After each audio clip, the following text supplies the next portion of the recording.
남편과는 어린 시절부터 알고 지내던 사이입니다. 친한 오빠 동생으로 지내다가 남녀 사이로 발전한 경우예요.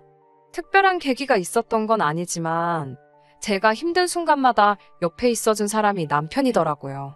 제가 그 사실을 깨달았을 때쯤 남편이 먼저 사귀자고 고백을 해왔고 이후로 저희 관계는 남녀 사이로 급속도로 달라졌지요. 다른 연인들처럼 때로는 다투기도 했지만 큰 문제 없이 인연을 만났어요. 둘 다 적지 않은 나이였기 때문에 사귀면서 결혼 이야기도 종종 나눴었고요.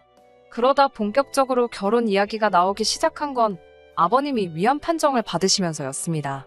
당시 저는 시댁 식구들과는 만난 적이 없었지만 시댁에서는 남편에게 저라는 여자친구가 있다는 걸 알고 계셨고 아버님이 잘못되시기 전에 아들이 장가는 가야 되지 않겠냐며 하루빨리 결혼을 추진하길 바라셨던 모양이에요. 이런 전후 사정을 다 알고 있는 저로서는 남편의 프로포즈를 거절하기가 어려웠지요. 아버님은 병원에 입원하셨고 저희는 최대한 빠른 시간 안에 가족들만 초대해 식을 올릴 수 있도록 휘뚜루마뚜루 결혼 준비를 하기 시작했습니다. 말이 좋아 결혼식이지 중식당에서 양가 식구들만 모아놓고 식사 한 끼 한 게 전부입니다. 얄미운 신우가 그래도 호텔 중식당이니까 어디 가서 호텔에서 결혼식 했다고 자랑하면 되겠다고 사람 성질을 건들더라고요. 그런데 식을 올리고 나서야 아버님의 위암이 오진이었다는 사실을 알게 되었습니다.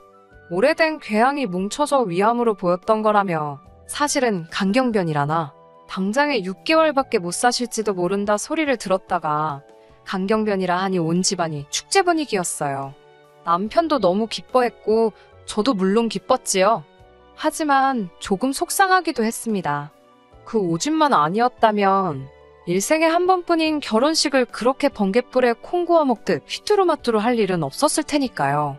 친정 부모님께서도 남편을 불러 이제라도 제대로 된 식을 올릴 준비를 하라셨습니다. 사정이 딱해서 일단 식을 올리라고 허락을 해주긴 했지만 중국집에서 딸 시집 보내는 부모 마음을 자네가 아느냐며 남들보다 더 크고 화려하게 하라는 소리는 안 하겠지만 최소한 남들 하는 만큼은 해서 보내겠다고 그렇게 부모님께도 말씀드리라 하시대요. 남편이 난처해야 하는 기색을 보이자 친정 부모님께선 그 전까지는 혼인신고할 생각도 말라고 하셨고요. 그런데 이 이야기를 들은 시부모님의 반응이 가관이었습니다. 당신들이라고 제가 100% 마음에 들어서 며느리로 들인 건 아니라고요. 상황이 상황이다 보니 당신들도 경황이 없어서 허락을 한 거지. 따지고 들자면 끝도 없었다나 어쩐다나. 남편을 통해 이 이야기를 전해 들었을 땐 정말이지 어이가 없어서 이럴 거면 헤어지자 소리가 절로 나오더군요. 그런데 남편이 절 붙잡았습니다. 부모님을 모시고 살 것도 아니고 저희 부모님이 먼저 혼인신고를 가지고 해라 마라 소리를 하시니까 시부모님도 속상하고 서운해서 그렇게 말씀하신 거라며 우리가 이해해 드리자고요. 솔직히 시부모님께 서운한 마음이 들었지만 이후로도 남편이 제 마음을 달래주려고 몇 차례고 성의껏 사과를 해왔기 때문에 당시에는 그래도 남편은 정신이 똑바로 박혔구나 싶어서 헤어지지 않았습니다. 시부모님이 뭐라고 하신들 모시고 살 것도 아니고 무엇보다 남편과 저 두 사람 사이는 좋았으니 크게 신경 쓸 문제가 아니라고 생각했고요. 그렇게 신혼생활을 시작했습니다. 대출까지 받아서 들어온 전셋집을 비워두는 것도 아니다 싶어서 식은 내년에 올리고 일단 살림부터 시작한 거지요. 그런데 같이 살기 시작하니까 이 남자가 내가 알던 사람이 맞나 싶은 순간이 여러 번 발생했습니다. 뭐 양말 뒤집어 벗어놓고 이런 수준이 아니고요. 사귀는 내내 저는 남편이 시부모님과 통화하는 꼴을 본 적이 없습니다. 그래서 전형적인 무심한 아들이라고 생각했고요. 그런데 저한테는 일주일에 3번은 전화를 드리고 2주에 1번은 어머님 아버님과 만나 맛있는 것도 먹고 어디 구경도 시켜드리고 그러기를 바라더라고요. 처음에 남편이 아무렇지 않다는 듯 그런 이야기를 꺼내는데 너무 황당하더라고요. 제가 웃으면서 내가 전업주부면 그렇게 하겠지만 나도 오빠처럼 회사를 다니지 않냐. 그건 어려울 것 같다고 딱 잘라서 말했습니다.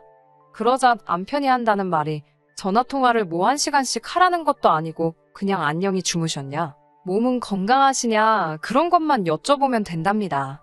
제가 알다시피 아버님이 어쨌든 죽을 고비를 넘기지 않으셨냐면서 며느리가 신경 써드리면 좋아할 거라나요.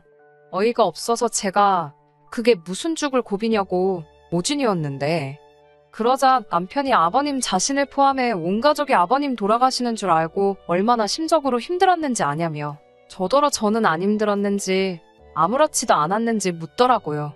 당연히 걱정했고 속상했다. 하지만 오진이라지 않냐. 그러면 다 잘 된 거 아니냐. 했더니 남편은 고개를 절레절레 흔들더니 저더러 실망이라면서 어쨌든 앞으로는 신경 좀 써드리랍니다. 하지만 제가 결정적으로 남편과 갈라서기로 결심한 건 단지 이런 이유 때문은 아닙니다. 만약에 어머님 아버님이 저를 며느리로, 딸 같은 며느리 뭐 그런 건 거창한 것까지도 바라지도 않았고요. 그저 며느리로만 제대로 인정해 주셨어도 이렇게 진흙탕 싸움까지 가지는 않았을 겁니다. 남편이 원하는 만큼은 아니었겠지만 그렇다고 제가 시댁이라고 무시한 건 아닙니다. 적어도 한두 달에 한 번은 산으로 둘러 모시고 나갔고 남편이 말하는 안부전화도 생각날 때마다 한두 번 정도씩 했습니다. 하지만 그런 건 아무 소용도 없더라고요. 어머님 생신 때 있었던 일입니다. 사실은 경기도 외곽에 유명한 한정식 집이 있다길래 그쪽으로 모시려고 했는데 어머님 말씀이 원래 며느리 들어온 첫 해에는 며느리한테 생일상을 받는 거라고 하시더라고요.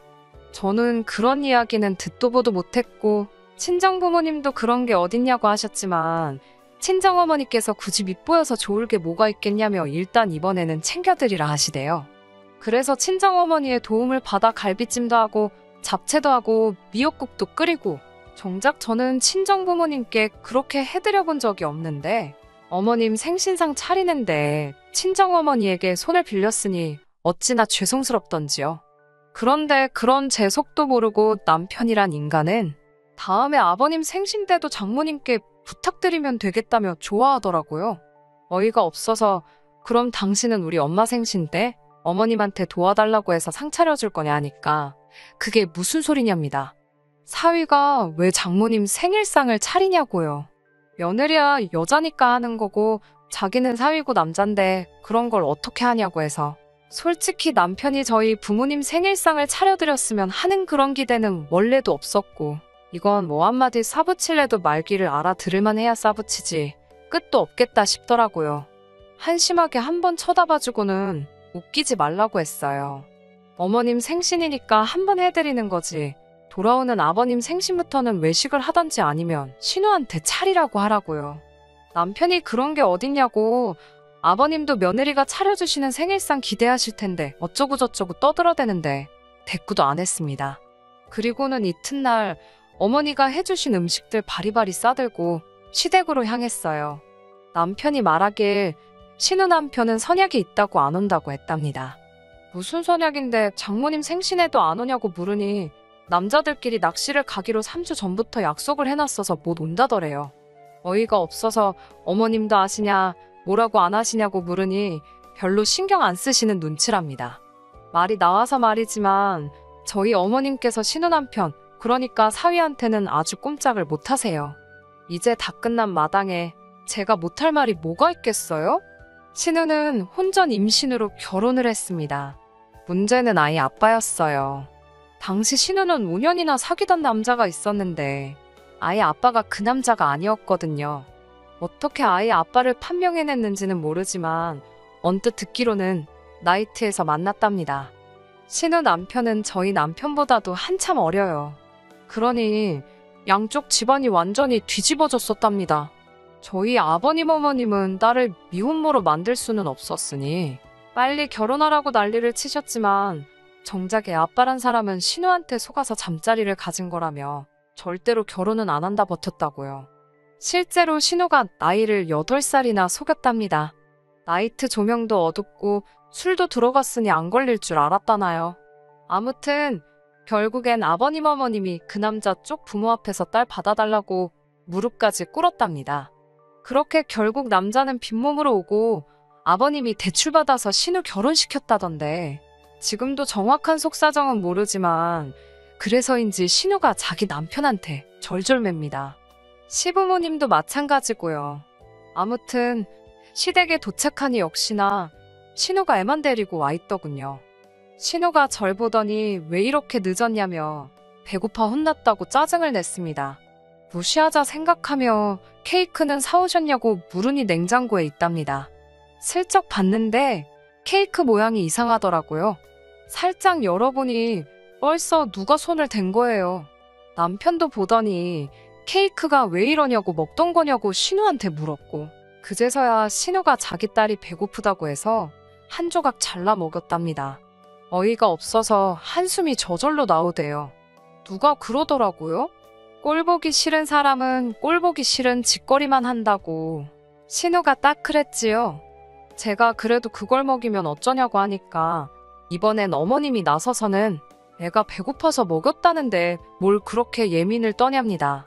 남편도 냅두라는데 솔직히 그런 상황에서 제가 무슨 말을 하겠어요. 그저 속으로 예, 마음대로들 하세요 하고 말았지요. 그리고는 상을 차리려고 부엌에서 제가 해온 음식들을 꺼내놓기 시작했습니다. 그런데 신우가 어슬렁어슬렁 부엌으로 들어오더니 이번엔 제가 잘 차려놓은 음식들을 맨손으로 집어먹기 시작하더군요. 쪽쪽 반 그 손으로 자기 애 입에도 넣어주고, 제가 지금 뭐 하는 거냐니까 제가 제대로 해왔는지 검사하는 거랍니다. 그러더니 좀 이따 어머님한테 쪼르르 가서 뭐라고 쑥덕쑥덕 하는 것 같더라고요. 어머님께선 알겠다 하시더니 저더러 그릇에 꺼내놓은 음식들 다시 다 포장하랍니다. 저는 음식에 무슨 이상이라도 있나 싶어서 놀란 마음에 왜 그러시냐 물었어요. 그러자 어머님께서 하신다는 말씀이 신우가 너무 맛있어서 집에 가져가고 싶다고 그랬답니다. 신우 남편이 좋아할 것 같다면서요. 그러면서 덧붙이시기를 제가 해온 음식은 전부 신우 싸주고 우리는 그냥 나가서 먹잡니다. 그리고 다음에 또 해오래요. 속도 상하고 동시에 어처구니가 없어서 이번만큼은 그냥 못 넘어가겠더라고요. 참다 못한 제가 속사포처럼 속에 있는 말을 쏟아냈습니다. 제가 좋은 대로 모시겠다 했을 땐 무조건 며느리한테 생일상 받으셔야 한다셔서 회사에 연차까지 내가면서 다 만들어 왔더니 신우 주신다는 게 말이 되느냐고요. 그러자 어머님이 저더러 그게 억울하냐입니다. 어차피 당신 먹으라고 해온 음식이면 당신이 먹던지 똥을 닦던지 동네 거렁뱅이한테 주던지 신경 쓰지 말아야지. 뭐 얼마나 생색을 내고 싶어서 이러는 거냐고요. 제가 어머님께 무슨 말씀을 그렇게 하시냐고 받아치려는데 이번엔 신우가 나서서는 됐다고 필요 없다고 포장하지 말랍니다. 치사하고 더러워서 안 가져간다나요? 저는 신우한테도 말 그렇게 하는 거 아니라고. 나도 이 음식들 하느라 시간 쓰고 돈 쓰고 들인 정성이 있으니 어머님께 서운해서 그러는 거라고 받아쳤습니다. 그러자 신우가 돈이 문제냐며 한 10만 원 주면 되냐입니다. 진짜 또라이인가?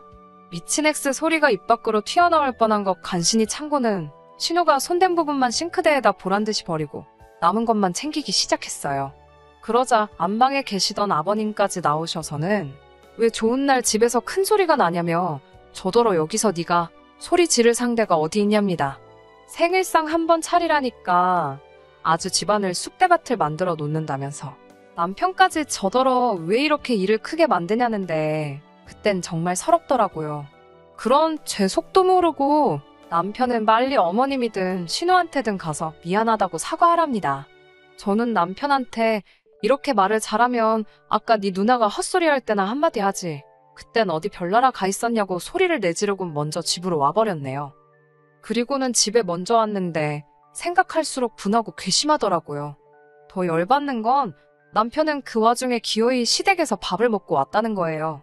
아주 꼴도 보기 싫어서 본체만 제 방에 들어왔는데 남편이 따라 들어오더니 똑같은 소리를 또 하기 시작했습니다. 어머님께서 다른 며느리들은 시어머니 생신이면 돈도 50만 원, 100만 원씩 척척 내놓고 생일상도 다리가 부러지게 차려준다는데 그까짓 거 음식 코딱지만큼 해와서는 그거 지 신우 사줄까봐 절절 매는 꼴이 뭐냐고요. 솔직히 남편이 그래도 제 편에서 서줬다면 제가 그렇게 감정적이진 않았을 거예요. 하지만 남편까지 저더러 숙이고 들어가라니 더 말해서 뭐 하겠나 싶더군요. 이후로 며칠 동안 남편과는 냉전 상태로 지냈습니다. 그렇게 한 2주쯤 지났을까요? 당연시 시부모님께 드리던 전화도 안 했고 찾아가는 일도 없었지요. 그런데 어머님이 웬일로 먼저 연락을 해왔습니다. 안 받으려고 했는데 혹시나 사과하는 전화일 수도 있다고 생각해서 전화를 받았어요. 전화를 받으니 대뜸 당신한테 뭐 할 말 없냐십니다.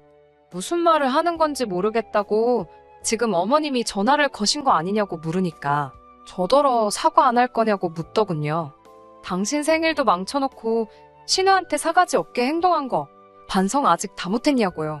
제가 할 말이 없어서 아무 대꾸도 안 하고 있으니 어머님은 당신 좋을 대로 해석을 하셨습니다. 제가 너무 죄송해서 말을 잇지 못한다고 생각하신 모양이었어요. 그러면서 하시는 소리가 신우네 시어머니 생일이 2주 후랍니다.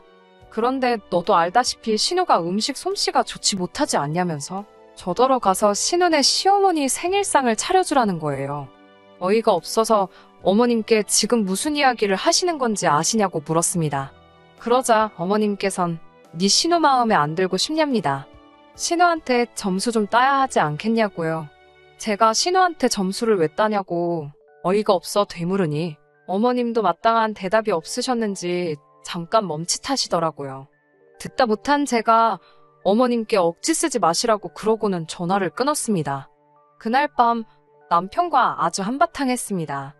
남편은 자기 어렸을 때 누나가 얼마나 잘해줬는지 너는 모른다면서 자기 누나가 없었다면 자기도 지금 이 자리에 없을 거래요. 그래서 알겠다고 신우가 너한테 잘해준 거 그러니까 너도 앞으로 신우한테 잘하라고 했습니다. 평소엔 그래도 오빠 소리는 꼬박꼬박 했는데 너무 짜증나게 구니까 오빠 소리도 안 나오더라고요.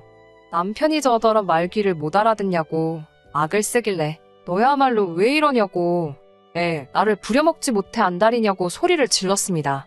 그러자 자기는 저한테 바라는 거 없답니다. 자기 부모님 공경하고 자기 누나한테 잘하고 이 집안이 화목하기를 바라는 건데 왜 그걸 못 맞춰주냐고요. 저도 결국 울분이 차올라서 어머님 아버님이랑 신우가 나한테 말막하고 경우 없이 굴 때는 가만히 입 쳐다물고 있더니 왜 나한테만 숙이라고 난리냐고 난 그렇게는 못한다고 악을 썼어요. 남편이 저더러 질린다며 그만 살잡니다. 그러면서 한다는 소리가 제대로 식 올렸으면 큰일 날 뻔했다나요? 누가 할 소리냐고 받아쳤습니다. 결국 그 길로 제 짐 챙겨서 친정으로 나왔어요. 대출을 남편 이름으로 받았으니 망정이지 제 이름으로 받았으면 어지간히 속 좀 끓일 뻔했지요. 남편 말대로 제대로 식 안 올린 것도 너무 감사하고 이런 게 조상신이 도와준 건가 싶고 혼인신고도 안 올렸으니 집에 들어간 돈만 돌려받기로 했어요. 애초에 결혼식 급하게 한다고 신혼집도 남편 쪽에서 남편 명의로 구해놨었고 혼인신고를 제대로 된 식 올리기 전까지 미룬다고 했을 때 집 명의도 혼인신고 올리고 나서 공동명의 해준다고 해서 일단 저도 신혼집에 혼수만 채워놓았었거든요. 내 돈만 돌려받고 깔끔하게 끝내기로 했는데 남편한테 돈을 좀 천천히 돌려줄 수 있냐는 연락이 왔어요. 신우네 시어머니 생신이 가까웠다고 했잖아요. 거기에 신우 옛날 남자친구가 쳐들어왔나 봐요. 신우 딸이 아무래도 자기 딸 같다고 우겼나 봐요.